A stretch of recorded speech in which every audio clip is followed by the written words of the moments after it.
మనసులో శతాబ్దాల గౌరవం, పట్టు పరంపరకు ప్రతీక, సంప్రదాయానికి శాశ్వత చిరునామా సఖీ. టీ20 ప్రపంచ కప్ 2026లో టీమిండియా ప్రయాణం ప్రమాదంలో పడింది. అహ్మదాబాద్లోని నరేంద్ర మోదీ స్టేడియంలో దక్షిణాఫ్రికాతో జరిగిన కీలకమైన సూపర్ 8 మ్యాచ్లో అనూహ్యంగా భారత్ కుప్పకూలింది. సూర్యకుమార్ యాదవ్ సారథ్యంలోని మన జట్టు 76 పరుగుల భారీ తేడాతో ఓటమి పాలు కావటం క్రికెట్ అభిమానుల్ని తీవ్ర దిగ్భ్రాంతికి, నిరాశకు గురిచేసింది. ఈ ఓటమితో సెమీఫైనల్ రేసులో భారత్ నెట్ రన్ రేట్ దారుణంగా పడిపోయింది. అయితే మైదానంలో భారత్ ఓడిపోతే పక్క దేశంలో ఒక ఆటగాడు మాత్రం పగబట్టినట్లుగా నవ్వుతూ పండుగ చేసుకుంటున్నాడు.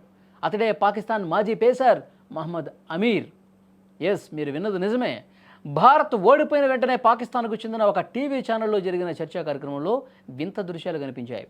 టీమిండియా ఓటమిని విశ్లేషించాల్సింది పోయి అమీర్ తన అంచనా నిజమైందని వెటకారంగా నవ్వటం చర్చనీయాంశంగా మారింది.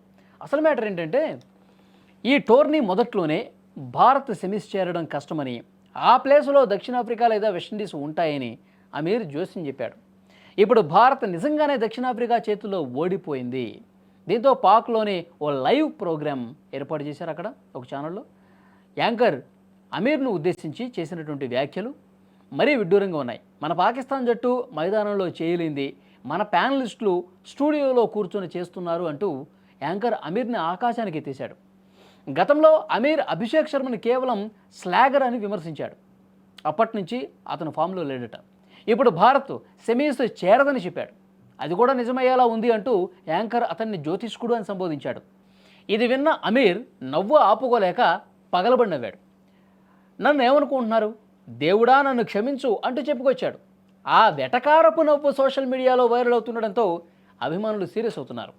సొంత జట్టు కనీసం సూపర్ 8 వరకు కూడా రాకుండా ఇంటి దారి పడితే బాధపడాల్సింది పోయి పక్క దేశం ఓటమిని చూసి సంబరపడటం ఏంటని భారత అభిమానులు అమీర్ను సోషల్ మీడియాలో ట్రోల్ చేస్తున్నారు.